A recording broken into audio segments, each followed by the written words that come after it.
بسم اللہ الرحمن الرحیم۔ معزز خواتین حضرات، السلام علیکم ورحمۃ اللہ وبرکاتہ۔ وہ انسان جو اللہ تعالیٰ کی راہ میں اپنی جان قربان کر دیتا ہے، اس کا اجر اللہ تعالیٰ کے ہاں بہت عظیم ہے۔ اس اجر کی ایک چھوٹی سی جھلک آج کے سبق میں آپ کو نظر آئے گی۔ آئیے سب سے پہلے آیت مبارکہ کی تلاوت کرتے ہیں۔ اللہ رب العزت ارشاد فرماتے ہیں،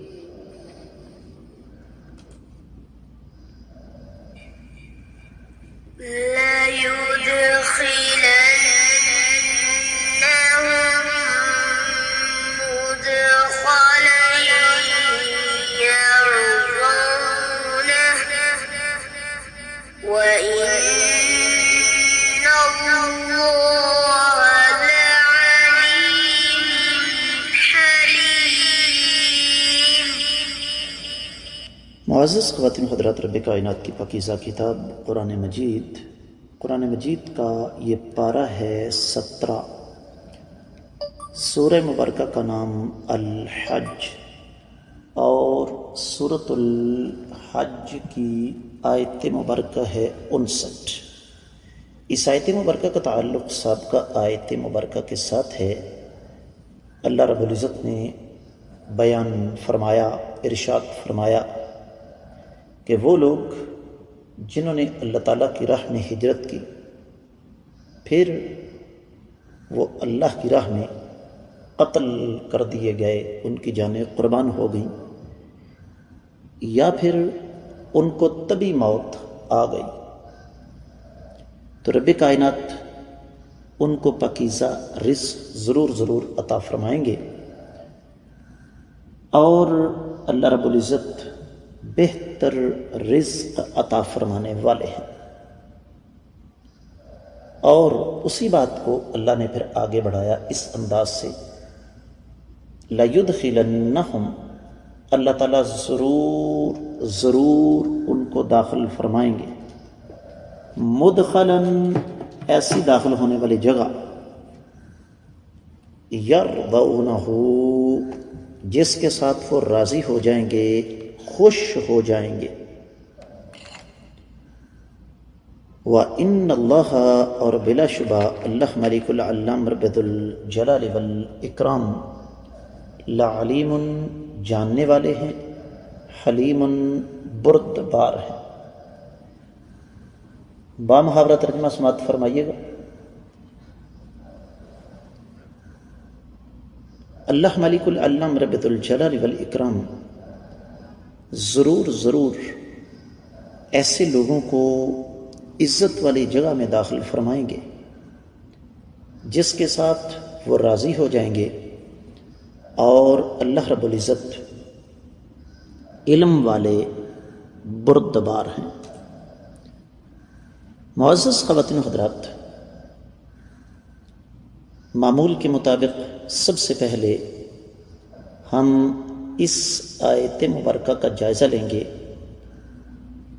تفسیر ابن کثیر کی روشنی میں، اور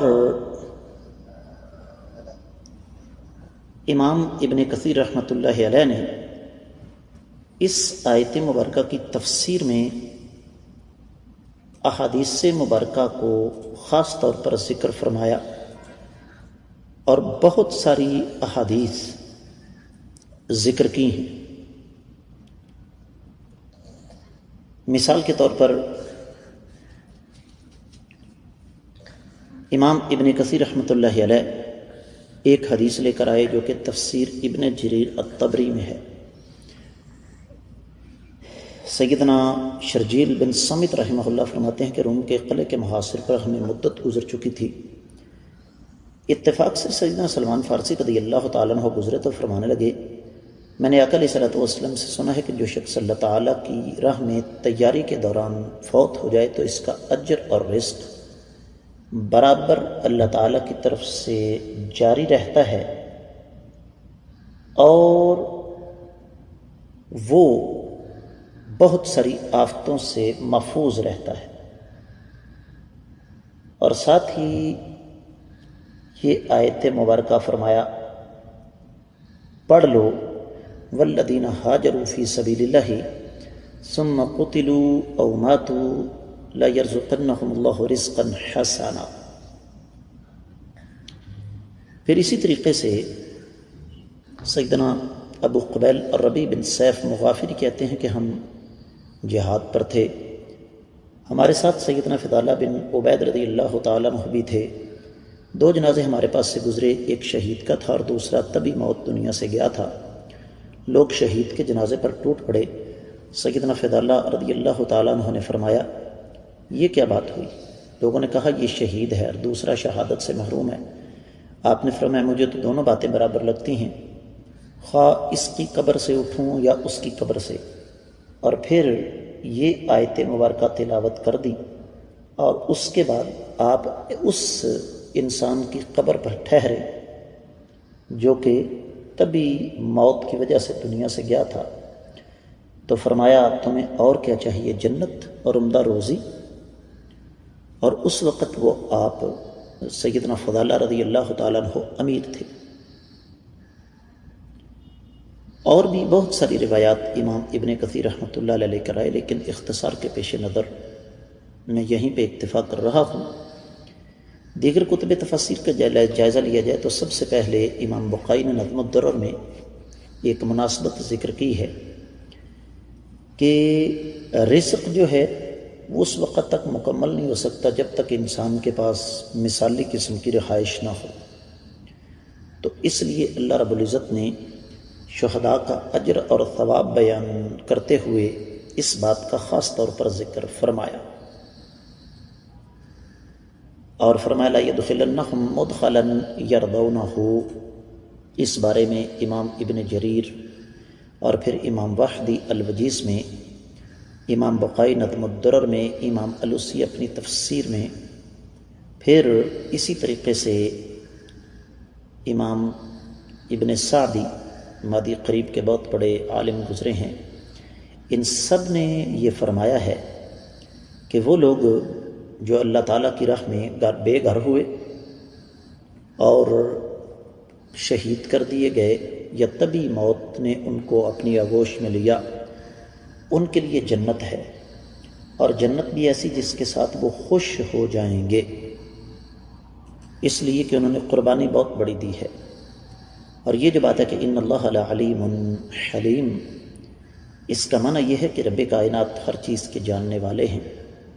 اللہ تعالیٰ کو اچھی طرح پتہ ہے کہ کون کس نیت کے ساتھ گھر سے نکلا، اور اللہ تعالیٰ حکمت والے ہیں، کسی کو فوری طور پر سزا نہیں دیتے جو نافرمانی کرے، بلکہ اللہ تعالیٰ اس کو رزق عطا فرماتے چلے جاتے ہیں، یہاں تک کہ اس کی گرفت پھر اللہ تعالیٰ کی طرف سے بڑی سخت ہو جاتی ہے۔ معزز خواتین و حضرات، جب ہم اسی آیت مبارکہ کو لے کر قرآن مجید کی دیگر کتب تفاسیر کو دیکھتے ہیں تو ہمارے سامنے اور بہت ساری باتیں آ جاتی ہیں۔ مثال کے طور پر اسی آیت مبارکہ کو لے کر واحد التفسیر میں بظاہر امام ابن کثیر رحمۃ اللہ علیہ اور دیگر مفسرین کرام نے جو کچھ بیان فرمایا اس کو دہرایا گیا ہے، لیکن ایک دو بات نئی ہے، وہ میں یہاں ضرور ذکر کرنا چاہوں گا۔ ان میں پہلی چیز تو یہ کہ جو کرامت ہے، تکریم ہے ایسے لوگوں کی، اس کا تذکرہ رب کائنات نے فرمایا، اور یہ تکریم قسمت والوں کو نصیب ہوتی ہے، ہر انسان کے مقدر میں یہ تکریم نہیں ہے۔ اللہ تعالیٰ فرماتے ہیں، لا يسمعون فیہا لغوا ولا تأثیما الا قیلا سلاما سلاما۔ دنیا میں رہتے ہوئے انسان کو اپنی رہائش کے دوران 50 قسم کے مسائل کا سامنا کرنا پڑتا ہے۔ خاص طور پر ہم لوگ جو تیسری دنیا کے ممالک میں رہتے ہیں، یہاں پر ایک چیز ہمیں بہت زیادہ تنگ کرتی ہے، اور وہ ہے شور، پولوشن، چاہے وہ آوازوں کا ہو، چاہے گرد و غبار دھول مٹی کا ہو، چاہے دھوئیں کا ہو، اور لوگ کروڑوں نہیں بلکہ اربوں روپیہ اضافی خرچ کرتے ہیں ایسی رہائش گاہ کے لیے جو پرسکون ہو۔ اور جنت میں سب سے زیادہ پرسکون جگہ ہمیں ملے گی۔ بعض اہل علم نے لکھا کہ سیدنا ابراہیم علیہ السلام نے ایک گنہگار کو دیکھا تو کہا اللہ اس کو ہلاک کر دے، پھر دوبارہ دیکھا، پھر تیسری دفعہ دیکھا، پھر چوتھی دفعہ دیکھا، تو رب کائنات نے فرمایا کہ اے میرے نبی ابراہیم علیہ السلام، اگر ہم ہر گنہگار کو ہلاک کرنا شروع کر دینا تو پھر اللہ کی زمین پر صرف چند لوگ ہی بچیں گے، باقی سب ہلاک ہو جائیں گے۔ لیکن ہماری سنت یہ ہے، ہمارا طریقہ یہ ہے کہ جب کوئی شخص نافرمانی کے راستے پر چلتا ہے تو ہم اس کو مہلت دیتے ہیں، اور اگر وہ توبہ کر لیتا ہے ہم اس کی توبہ کو قبول فرما دیتے ہیں، اور اگر وہ استغفار کرتا ہے تو ہم اس کے عذاب کو مؤخر کر دیتے ہیں، تاکہ ہم دنیا کو یہ ثابت کر سکیں، دنیا کو یہ بتا سکیں کہ کوئی بھی ہماری بادشاہت سے باہر نہیں نکل سکتا۔ معزز خواتین و حضرات، اس آیت مبارکہ کے حوالے سے بہت کچھ کہا جا سکتا ہے، لیکن اختصار کے تقاضے مزید آگے بڑھنے کی راہ میں رکاوٹ ہیں۔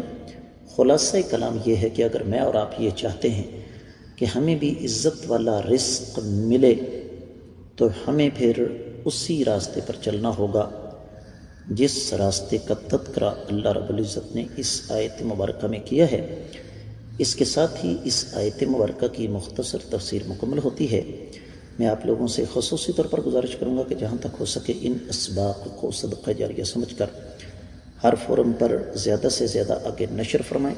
اگر ابھی تک آپ نے ہمارے چینل کو سبسکرائب نہیں کیا تو ضرور کیجیے، ساتھ لگے گھنٹی کے بٹن کو ضرور دبائیے گا تاکہ تازہ ترین اسباق آپ کو بر وقت ملتے رہیں۔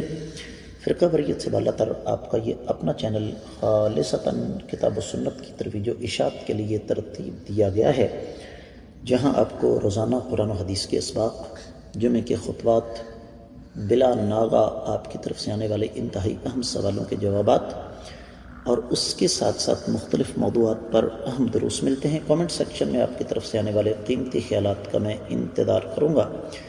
اس کے ساتھ ہی آج کے سبق سے اجازت دیجیے۔ السلام علیکم ورحمۃ اللہ وبرکاتہ۔